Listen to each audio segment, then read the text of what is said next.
Page 29, Flemmy Pansy Kittrell, 1904 to 1980.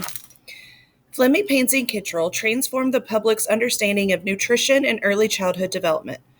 Graduating from a doctoral program in nutrition at Cornell University in 1936, Flemmy became the first African American woman to earn such an advanced degree from the university. She was also the first African American woman to receive a PhD in nutrition from any school. Her research identified proteins and other dietary elements necessary for healthy bodies. She taught her findings to people in India, Japan, West Africa, Central Africa, Guinea, and Russia. Her 50-year career reshaped approaches to meeting children's nutritional needs and helped establish scientific standards for battling hunger. A gift to her parents, and to the many lives she eventually changed, Flemmy was born in Henderson, North Carolina on Christmas Day in 1904. She was the eighth of 9 children. Her great-grandparents had been enslaved. To push their children beyond the limits of the family's humble beginnings, her mother and father, Alice and James, encouraged them to study. At the time, many African American families needed their children to help bring in the meager earnings they made from fieldwork. Fleming's parents, however, allowed her to attend school. That was a good thing because Flemmy liked studying much more than farming. She was excited about the chance to read and explore new ideas. She reflected, "I remember very well my first year in school. I had a very good teacher. She was so good and so pretty, and when I was promoted to the second grade, I cried. It was really that teacher who gave me a great love for school." Fleming's enthusiasm for learning continued, and so did her parents' support. Her father would read poems to his children, enhancing their vocabulary and ability to retain information. Soon she was on track to graduate high school at Hampton Academy. However, she found herself unable to pay for the final year. The academy, attached to Hampton Institute, now university, allowed students to complete a work year during which they did chores to pay for their tuition. This kind of labor exchange was made famous by Hampton's most well-known student, Booker T. Washington, who became president of Tuskegee Institute, now Tuskegee University in Alabama. Once Fleming had saved enough for her work year, she graduated, not surprisingly, with honors.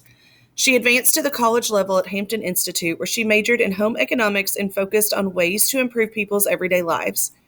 While on campus, she joined the Religious Work Committee and the YWCA. She helped create the Calipo Club and Literary Society. The group, like her beloved father, prompted the language arts.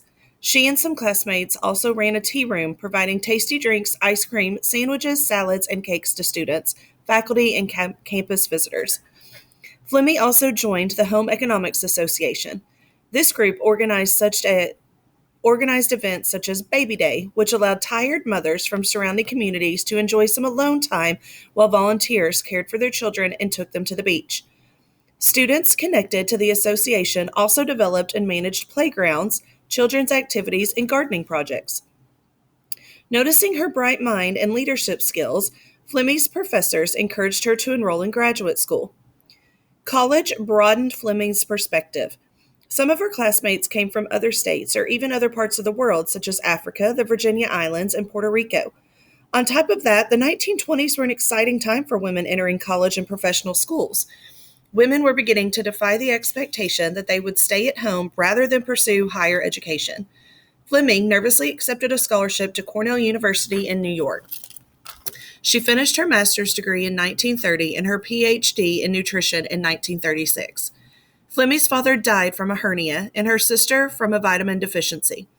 These losses made her especially concerned about the science of physical health. Her research focused on average homes in African American communities. She interviewed women in Greensboro, North Carolina about prenatal care, medical access, the delivery of their infants, and their plan for feeding their children. She kept careful records and detailed charts of the data she collected.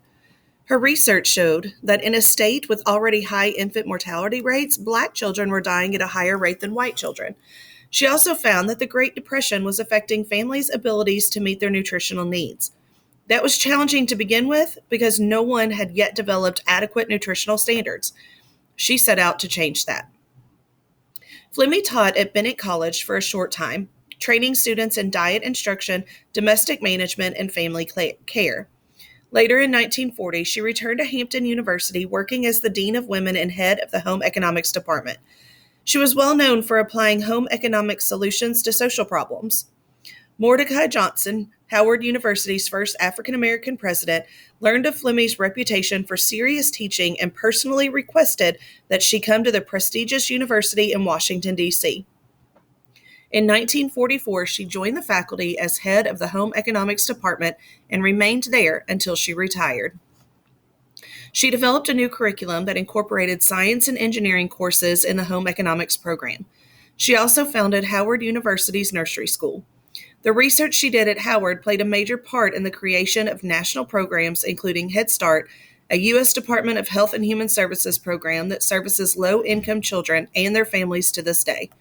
She always believed that child development professionals should take special interest in poor and rural communities. Fleming went on a tour to improve nutrition for people around the world. In 1947, she led a group to Liberia, where she conducted tests and found that people's diets did not have enough vitamins or protein. She called this form of malnutrition, characterized by full stomachs without the necessary nutrients, hidden hunger. In 1950, Fleming received a Fulbright Award to carry out nutritional research in India, where she helped Bardoli University in Western India start a home economics department. She also studied nutritional habits in Japan, Hawaii, and the Congo, designing a nutrition curriculum for their educational programs as well.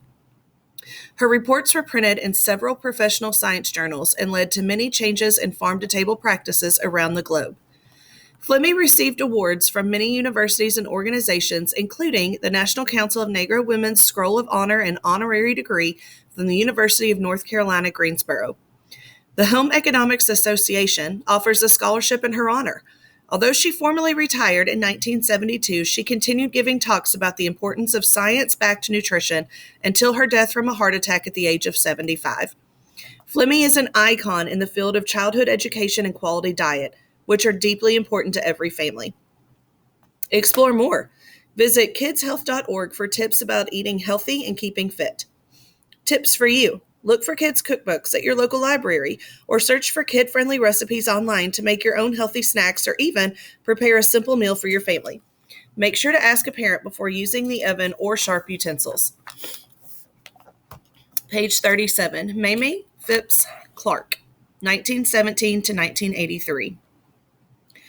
All children should receive the same learning opportunities.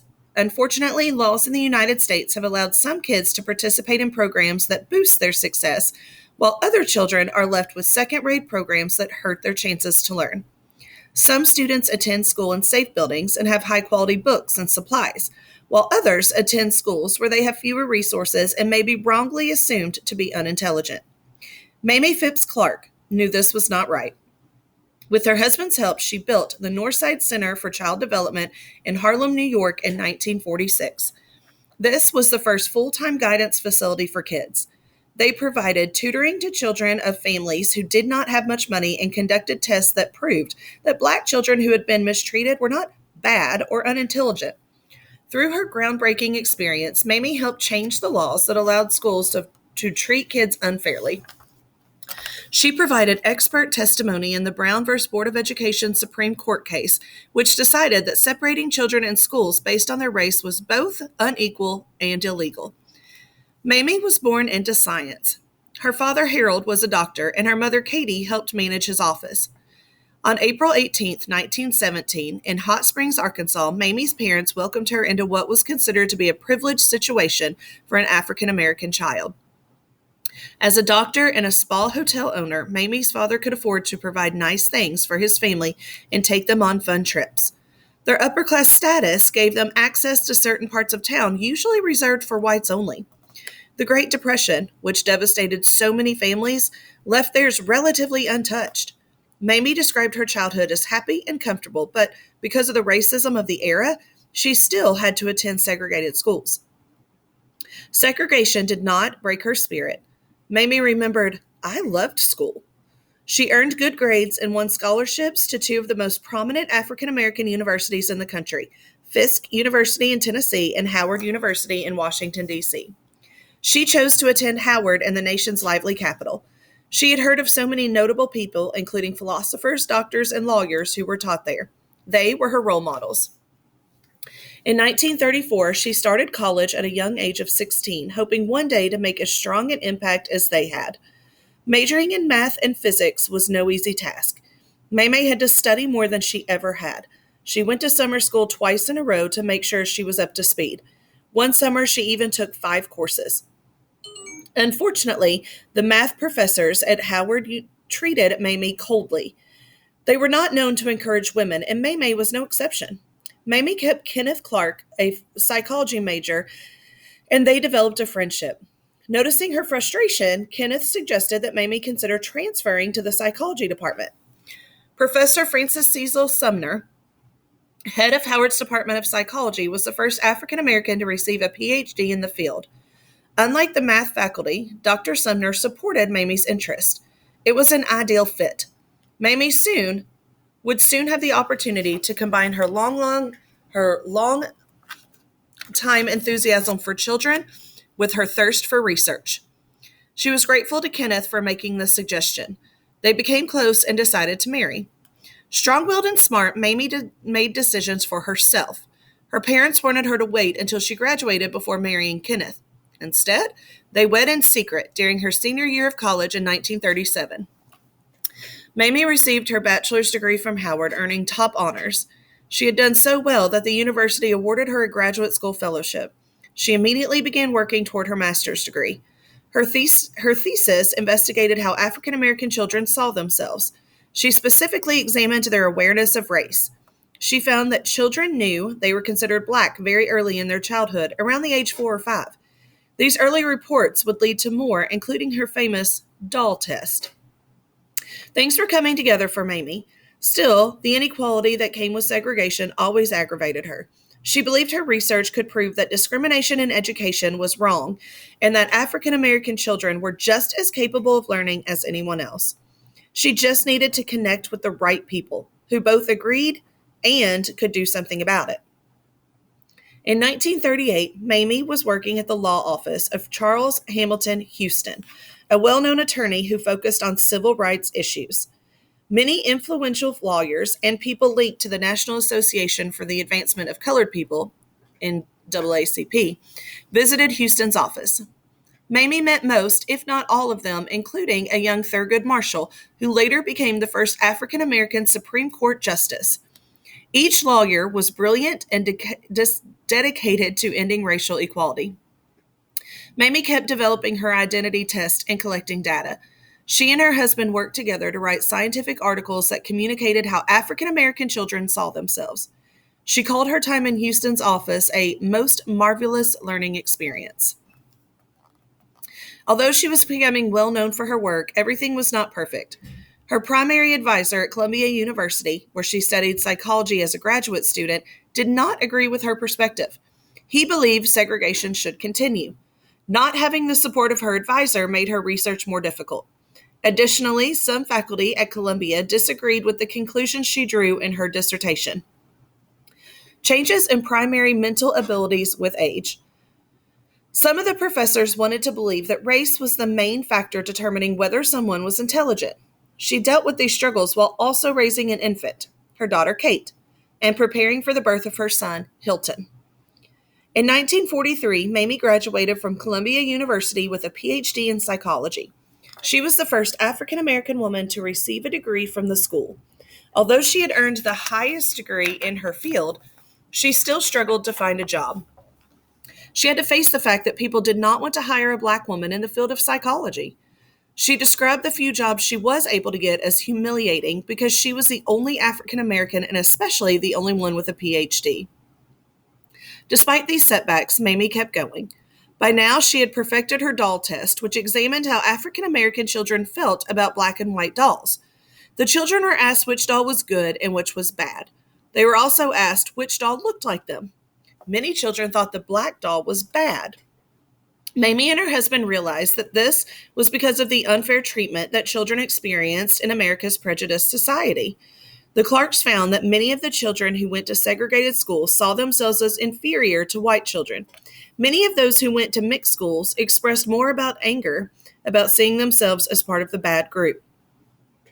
The Clarks were so sad about the children's answers that they delayed publishing the results. More than 10 years after the original test, NAACP attorneys found out about the couple's findings and asked the Clarks to testify in an important case, Brown versus Board of Education, which would decide if segregation in schools would continue. The Clark's doll test helped the court make its decision. In 1954, the Supreme Court ruled that segregation in public schools was illegal. Mamie's hard work had paid off. She had made an important achievement in the fight for equality. It was one of many. Mamie founded the Northside Center in Harlem, New York, to serve children and families. Her goal was to provide the mental health services kids and their parents needed to overcome racism and other forms of discrimination. The center welcomed everyone.